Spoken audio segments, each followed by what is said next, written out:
Quel triste sort m'a donc réservé le destin. Moi, dont les yeux ont vu toutes les merveilles du monde, me voici prisonnier dans les geôles de Gênes, après la défaite de ma flotte à la bataille de Curzol. La paix entre les Vénitiens et les Génois ne se fera pas de sitôt. Donc, mes seigneurs, mettez-vous à votre aise, car je vais vous conter mon histoire.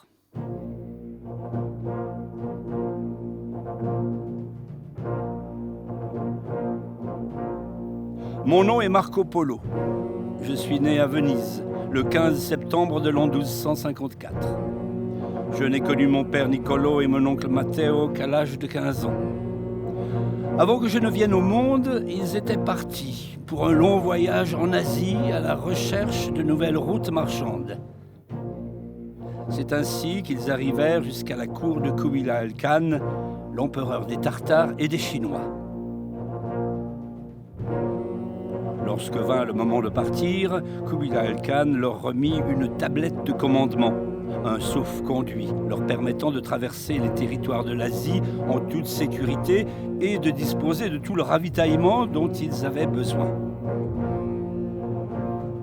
L'empereur les chargea de remettre un message au pape, dans lequel il expliquait sa volonté de tisser des relations amicales avec l'Occident et la chrétienté, en demandant d'envoyer des savants en mesure de démontrer que le christianisme était supérieur aux autres religions. Et il désirait en outre recevoir une ampoule contenant l'huile sainte de la lampe qui brûlait devant le Saint-Sépulcre à Jérusalem.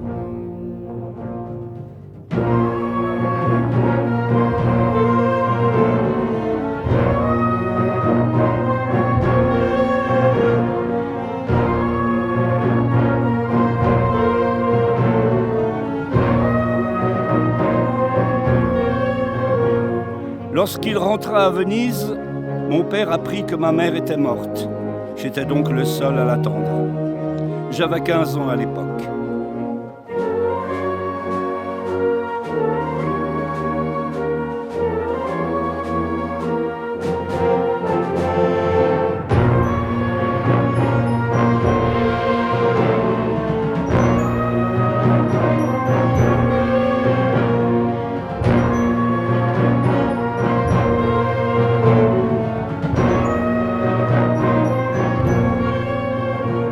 Après la mort du pape Clément, il dut attendre pendant 2 ans l'élection d'un nouveau souverain pontife pour lui remettre la lettre de Kubilai Khan. Puis, il décida de repartir et mon oncle et moi, nous nous joignîmes à lui.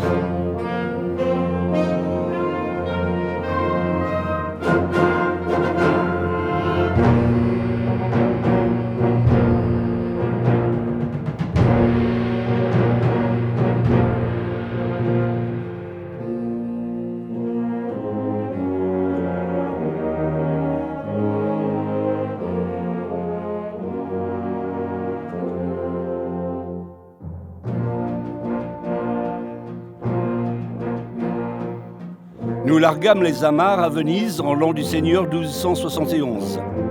Notre robuste galère s'éloigna lentement de la place Saint-Marc à voile déployé, tandis que l'image de Venise qui disparaissait lentement à l'horizon créait en moi une émotion que j'avais du mal à cacher.